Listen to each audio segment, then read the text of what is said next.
I love Dublin. This is the fourth time I've come to this amazing city, and I always have an amazing amount of crack every time I'm here. I hope I used that word right. I realize the Americans who are watching this on YouTube are going to get very confused by what I just said. So I used to live in Silicon Valley, and my background is computer engineering. In 2002, I was working for a company there that was going through massive growth. We went from 0 to 100 employees in 2 years. It was growing like crazy. And I was going through a ridiculous amount of stress. So I decided to figure out what I could do because my health was deteriorating. I wasn't performing as well as I wanted to. And I Googled online, and I discovered this thing called meditation. So I flew to LA to take this class. And when I showed up, I was the only person in the class. It wasn't as popular then as it is right now, but still it changed me. I went back to work, and all sorts of really interesting things happened. I was in technology sales. In 1 week, I doubled my sales quota. But the funny thing is, it doubled again a month later, and doubled again 2 months later. I ended up getting 3 promotions in 4 months. But other things started improving as well. My health got better. The quality of my relationships got better. All because at this point, I was doing something I wasn't doing before. I was meditating for about half an hour to 45 minutes every single day.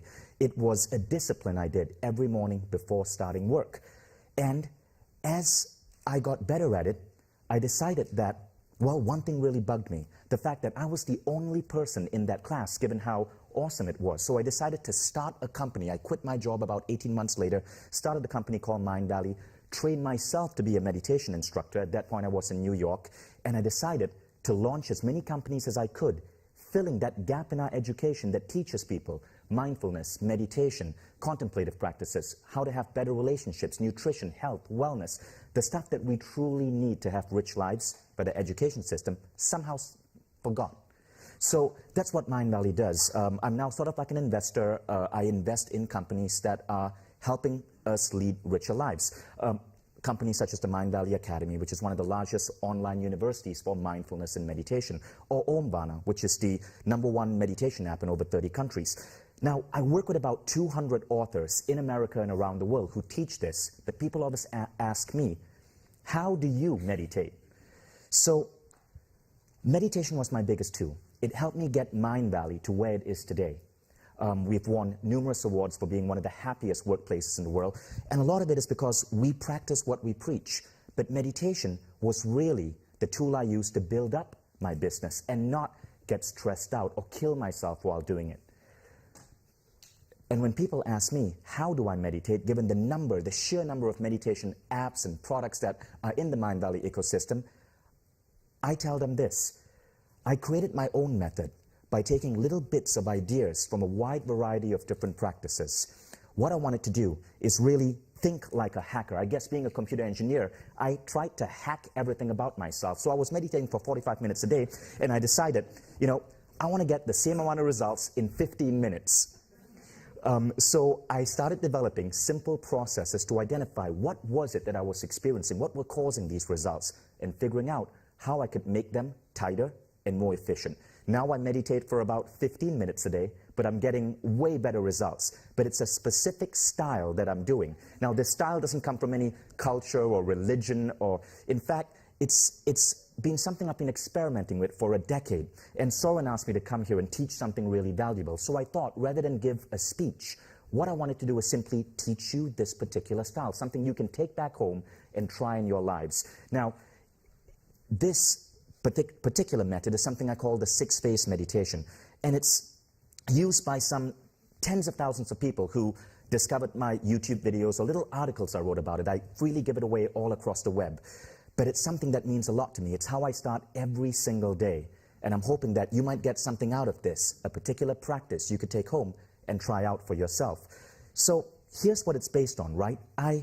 When I thought about how I was living my life, I realized that there were 6 particular needs, 6 things that if I could somehow figure out how to meet in my life, things would kind of work out really well. It almost seemed as if I would have the luck of the Irish, like projects would go great. My business would grow. I would be able to get optimal productivity while working under 50 hours a week. I'd have great relationships with my kids, with my family, with my friends, if I had these 6 needs met. Now, these 6 needs were basically this. 1, love and compassion. I believe all human beings need a little bit of love and compassion in their lives. Number 2, gratitude.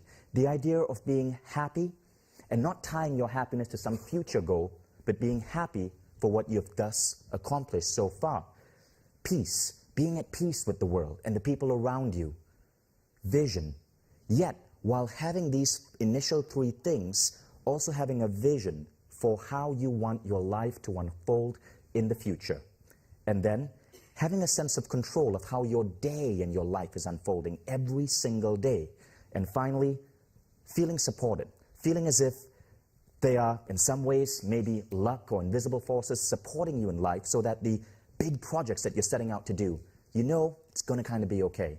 So I developed this particular style to help me get my levels, again, you can tell I'm a computer gamer, get my levels up in all of these 6 areas. As we go through life, sometimes this is what happens. We drop in certain areas. This simple 15-minute practice every single morning helps you level up in all of these areas. And it's really, really, really quick and really efficient. So again, it's called the 6-phase meditation.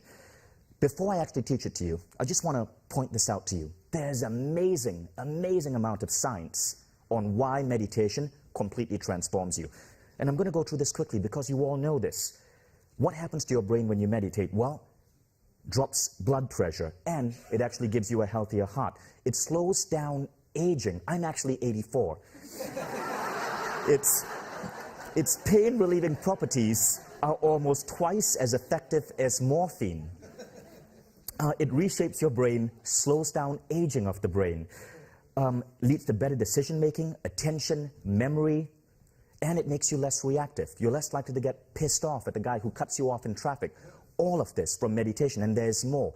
Yet the fact is, the sad fact is, with all of these benefits, why is it that right now maybe only 20 million Americans meditate every single day? Why is it that most of us don't meditate? And I think it's because meditation sometimes gets too difficult or too complex or get lumped together with cultural or religious practices. And many of my ADD entrepreneur friends in Silicon Valley simply feel that they just can't find a way to sit still and stop thinking about something. Well, the good news about what I'm going to show you is it's not about clearing your mind, at least not the style I'm going to teach you. It's about actively engaging your mind and asking yourself a series of questions to get you to reflect on certain things. And all of it takes about 15 minutes. Now, it's something you want to do every single morning. I cannot imagine starting my day without meditating because it completely shapes what the rest of my day is going to be like. But if you really think about it, most of us don't. We've built a society and a culture where many of us forget that so much of what's going on in our head is under control. Okay, so I want you to try an experiment with me. Raise your right hand, everyone. Now I want you to take that right hand and put it around the person on your right. Okay, do that. Okay. Now I want you, and be serious now. I want you to actually lean in, push back their hair, and smell them. Just take a deep whiff. Now, what do you smell? Someone toss out something. What are you smelling?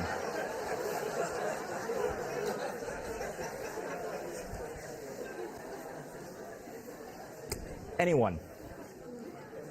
Say that again. One more. Chanel, okay. Probably, this is Ireland, so probably Lucky Charms and Guinness. But the fact is, most of you aren't going to smell anything. But if you're doing this exercise 100 years ago, all of you would stink. You'd be smelly little buggers. Because 100 years ago, we did not shower every single day. Now we do. Now you get up and you shower and you put on clothes and you spray on cologne and deodorant and everything else. But it didn't work 100 years ago. You see, we've progressed as human beings in terms of our physical evolution, but not so much in terms of our mental progression, a mental evolution. So people will wake up and they would not dare skip a shower. Yet millions of people wake up every single day feeling dread or anxiety or stress or depression. And they're not trained to do anything about it. Simple practices like gratitude can elevate levels of happiness. But We don't learn that. Instead, especially in America, we learn to pop pills like Prozac. Why? Because the pharmaceutical lobby, massive. The gratitude lobby, tiny. So this practice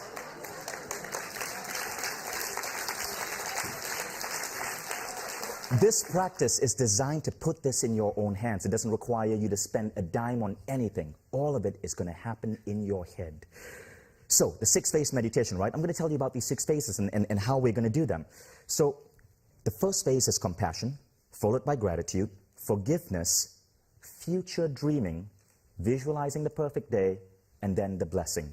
Compassion, gratitude, forgiveness, future dreaming, visualizing the perfect day, and then the blessing. It could take 10 minutes, it could take 20 minutes, depending on how deep you want to go. I often do it in just 10 minutes when I'm in a rush. Now, the first phase is compassion, and as I guide you through this, let me explain what I'm going to make you do. Okay, so compassion is expressing the intention of moving from judgment to caring, from isolation to connection, from indifference or dislike to understanding. Basically, this phase is about feeling connected to other people and having a sense of compassion towards them. This is really important. There was a really famous study done at Harvard called the Very Happy People Study. And they wanted to find out what is the thing that correlates most to happiness. Now, it wasn't warm weather or, meeting your friends at the pub after work or having amazing great sex. It was the strength of your human connections. It had a correlation of 0.7. It was the only thing that seemed to correlate really well with happiness. Yet, if you look at the way we live the life right now, we often forget that. Okay, you guys ready for another bizarre experiment? Face someone. Just face someone. Find a partner. Okay? Now at the count of 3, I want you to kiss them on the lips. No, I'm kidding. Don't do that. Just seeing if you're paying attention. I want you to instead look them in the eye. Just look them in the eye. Now, if this person is a stranger, you'll immediately notice how difficult this is. Just staring someone in the eye creates this feeling of discomfort because it creates connection. But connection, we are trained, is uncomfortable sometimes, especially with a stranger. Okay, now, stop, you two, go find a room. Face here again. This particular phase is about teaching you to connect better. Okay, so we'll go deeper into it. Compassion. Now, the second phase is gratitude. Gratitude is one of the most powerful ways to up your levels of happiness. Science shows that it causes more energy, high emotional intelligence, forgiving attitudes, less depression, less anxiousness, more feelings of being socially connected, better sleep, fewer headaches, and all of that good stuff. It's super, super, super simple. In this phase, you're simply going to think about 3 things that you're grateful for in your personal life, 3 things in your career, and 3 things that you're grateful for about yourself. It's that last bit that I found many people forget. We often expect love to come from outside sources, but we fail to truly, truly, truly love yourself. So in this particular gratitude practice, you think about your personal life, your career, but finally, you just love yourself and think about what you're truly grateful for that makes you you. Then we go on to the third phase, which is forgiveness. This is one of the most interesting ones. I learned about this because I was at the invitation of Tony Robbins at his island in Fiji on a 9-day retreat meditating with monks, and forgiveness and getting rid of charges that come up that you have inside you towards other people whom you perceive may have wronged you is such a big part about getting yourself to operate at peak efficiency, at peak states. So science has shown that when you learn to forgive, all of us carry some sort of like charge towards someone. It could be something from years ago or a waiter who screwed up your order this morning. But science shows that when you learn to forgive, interesting things happen. In one study, people with back pain, their back pain went away much faster. It leads to greater happiness, better heart health, all when you learn to let go of these charges. So there's a really interesting thing about how we work as human beings, right? It's called fundamental attribution error. Our primitive reptilian brains are always used to looking for danger. So we have this tendency where when, say we're in traffic and someone cuts us off, we immediately go into defensive mode and we start assuming that they're a frickin' asshole. But if we do the same thing, we assume that it's only because, well, our kid, dear little Billy boy, was late for school. Or we had to get to work because there was an important project due. See, when someone else does it, we assume it's their character. When we do it, we assume it's circumstance. And about 10 years ago, I saw this in myself. I was in San Francisco. I was walking down the street, and there was a lady in front of me who was eating an Oreo, and she dropped the wrapper on the ground. And me, being a righteous guy, picked it up, went up to her, dropped it in front of a bin, directly in front of her, so she would see me. And I went, "Oh, ma'am, you dropped this." And then she turned to me, and she started crying. And I turned around, and she says, "Why did you have to do that?" And I go, "I was picking up your garbage. What do you mean, why I have to do that?" And she said, "I had a massive fight with my husband this morning. My life seems to be in absolute ruins. I'm sorry I dropped that. My mind just wasn't on it. I just wanted to eat this Oreo because I needed to relieve the pain. You didn't have to be such an asshole." And I realized what I'd done. I had assumed that she was someone who didn't give a shit about the environment, was a litter bug. In fact, it was her circumstance that caused her to do it. Now, we make these judgments about people all the time. All of you are judging me right now and judging each other.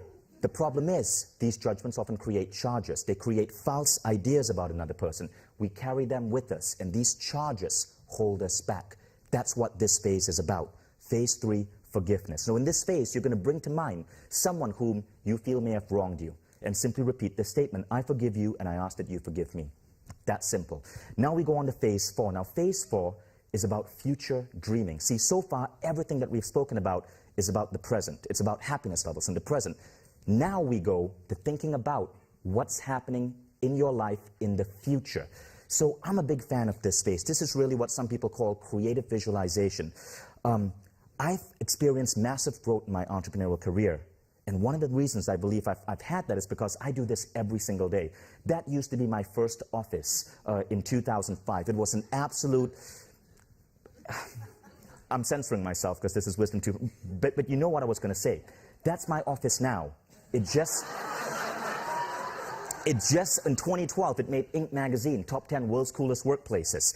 But we did, now that was our auditorium. That's where we inducted new employees in 2008. You guys are laughing, that's really mean. But that's our auditorium now. It's somewhat like this space. But every single thing I visualize years ahead. And somehow it would seem as if my brain would find the right answers, the right opportunities to get me to those visions. So I've always believed that as an entrepreneur, the single most important thing I did every single day was think about what I wanted to attract in my life and visualize that in that meditation. So there's something really interesting about your brain, right? We tend to overestimate what we can do in 1 year, but we underestimate what we can do in 3. There was a study on this. So when I'm visualizing, and when you do this, I want you to think 3 years ahead. And whatever you see 3 years ahead, double that. Because your brain is going to underestimate what you're actually capable of. It's a really interesting phenomenon. Okay, so that's what this phase is about. You're going to visualize yourself 3 years ahead. Then we go on to the perfect day. But before that, before I tell you about the perfect day, a little bit about that visualization bit, right? In spirituality, there's this belief that you're meant to be happy and content where you are right now and not have desires or needs. I think that's rubbish. One of the greatest philosophers in the world right now, Ken Wilber, he's the greatest living philosopher alive. He wrote a famous essay called Egolessness. And in that essay, Ken said, the great saints, mystics, and sages from Moses to Christ to Padmasambhava, they were not feeble-minded milquetoast, but movers and shakers. From bullwhips in the temple to subduing entire continents. They did not live their life based on some pie-in-the-sky piety, but rattled the world to create change, and in some cases, social movements that lasted thousands of years. Think about that. I think the greatest people in the world, the most spiritual people in the world, are people like Elon Musk and Larry Page, whom we may not perceive through a traditional sense of being spiritual, but you think about the good they're doing for the world. Because they have that vision, all of us should be like that. And that's why this vision part is such an important aspect of this practice. Okay, but now, following the vision, we go on to the 5th stage, which is where, taking that vision into mind, You visualize how you'd like your perfect day today to unfold. You visualize starting your morning alert, excited, going to work, having an amazing lunch meeting with incredible colleagues, enjoying what you eat, having great ideas come to you, perhaps going home a little bit early, being able to have time to play with your kid. Now, why does this work? Why does visualizing the perfect day work so well? Well, some people think it's because your thoughts create your reality. Maybe. Others say maybe it's the brain's reticular activating system. Maybe. But what I found is this. When you tell yourself and pretend that you can influence the outcome of your day, that you can decide that you're going to have an amazing lunch, when things go wrong, let's say the waiter screws up your order, or it comes late, or he spills water on your table, you're less likely to focus on that. And instead, you're more likely to focus on the great taste of the food, or that amazing conversation with your friend, or the beautiful ideas you were getting as you were eating. You're actually actively training your brain to ignore the negative bits and focus and embrace the positive bits. So whether you're shifting the world with your mind or not, you are shifting your level of happiness and learning to appreciate the good stuff in life. It's a powerful, powerful, powerful technique. And then we go on to the final stage, which is what we call the blessing. Okay, now in the blessing, you're simply going to assume that there's a higher power that's supporting you. Now, you could be religious, you could be an atheist, it doesn't matter. Pick whatever God you believe in, or pick whatever higher power you believe in. It could even be your future self if you're atheist. And just imagine that your vision, your perfect day, everything you want out of life is being supported.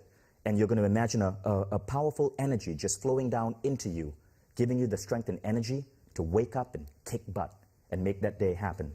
That's called the blessing.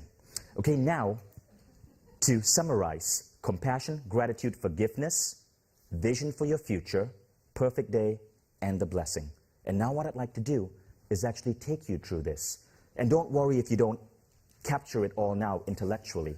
This exercise is freely available all over the web. I'll show you the Google term to put in so you'll find it. There are infographics on it, apps on it. It's used quite widely. So I'm going to sit down, and I want you to just find a comfortable position and listen to my voice. Now, as we do this, I'm going to play a background sound, which is from one of the companies that I invested in, which is a sound designed to help you relax. It's called Om Harmonics. It will help you relax, okay? And I want you to just listen to my voice as I guide you through this. This is going to take 10 minutes, okay? Everyone ready? So let's begin.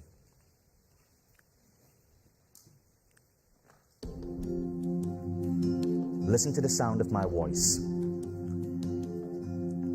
Feel yourself going into a relaxed state of mind. Take a deep breath in and breathe out. We will start this exercise with phase 1. Imagine yourself surrounded in a bubble of white light. Fill this bubble with a feeling or an energy of compassion and love.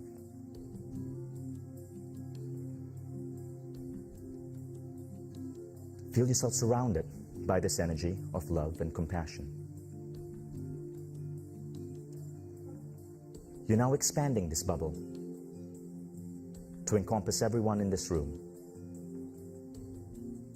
Feel everyone in this room surrounded by this energy of love and compassion. As you exhale, the bubble expands further and now encompasses everyone in this city block.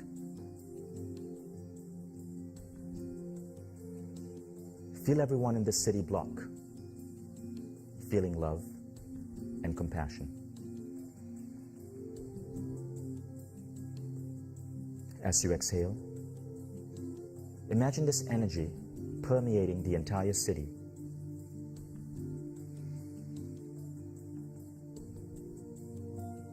Now the country.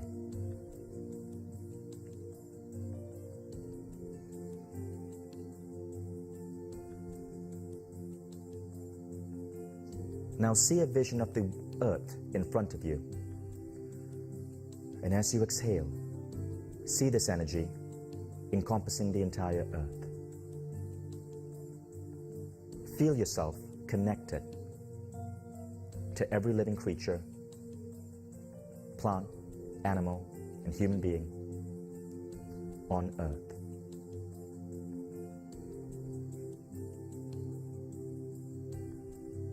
Feel an energy of love and compassion radiating from you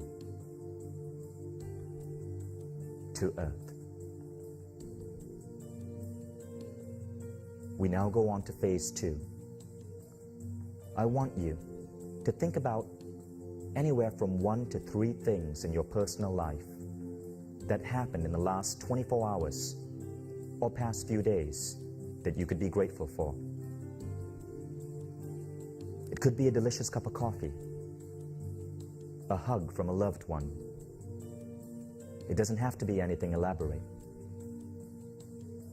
And as you bring back to mind and memory this moment, feel that little feeling of joy that you had when you experienced it.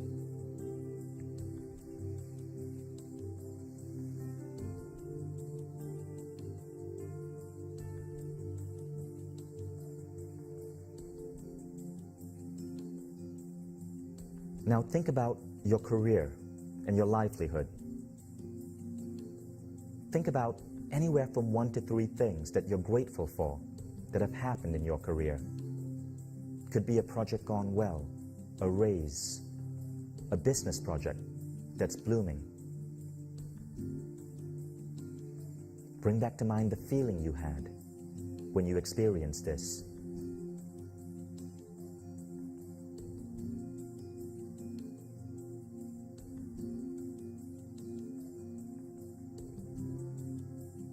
Now think about yourself. Think about anything from 1 to 3 things that you truly love and adore about yourself.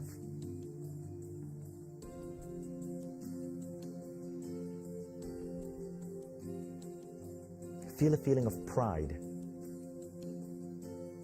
and gratitude for having these qualities or opportunities.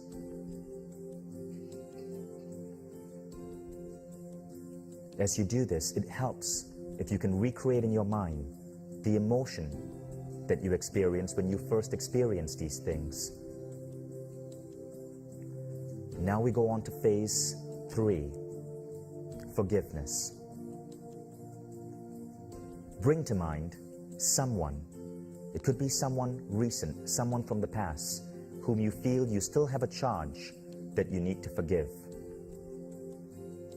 See them in front of you.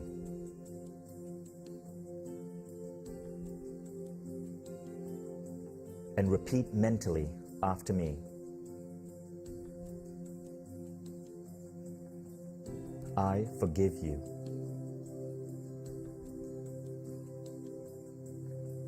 And I ask you to forgive me.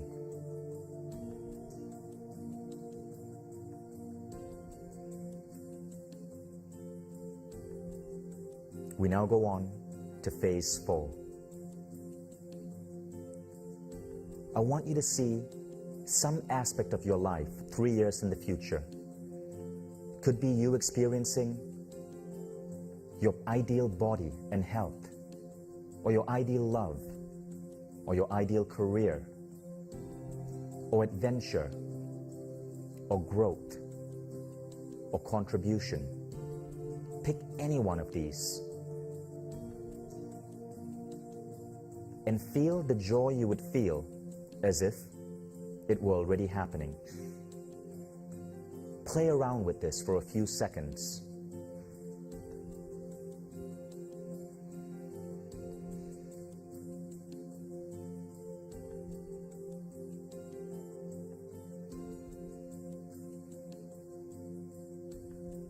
If everything could go well for you, if you had incredible luck and support, what would that aspect of your life look like 3 years from now?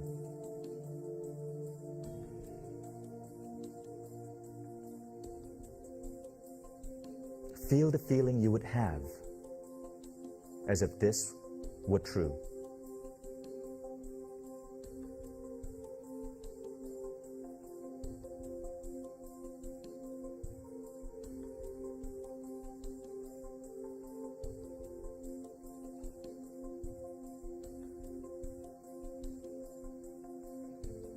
Now bring your attention back to today as we go into phase 5, visualizing your perfect day. I want you to think about what you have to do today and visualize each hour of the day unfolding in the most perfect possible way. You could visualize it, or you could simply make a statement such as, I'm going to have an amazing lunch with so-and-so.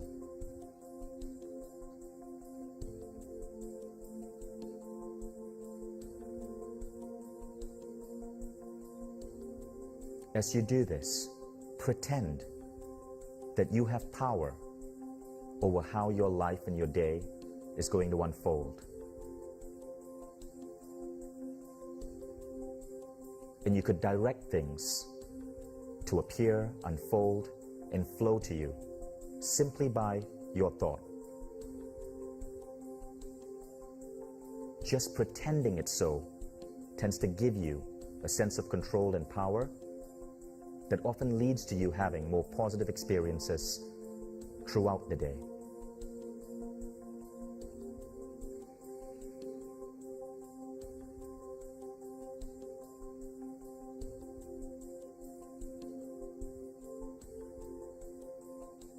And now we move on to the final phase, phase 6.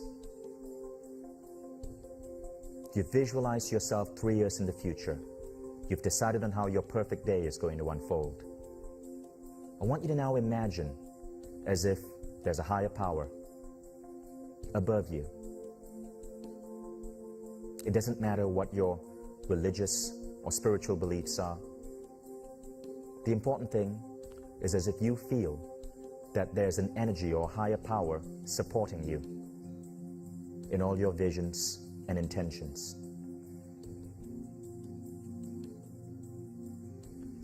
Imagine a beam of light flowing down from above to the top of your head.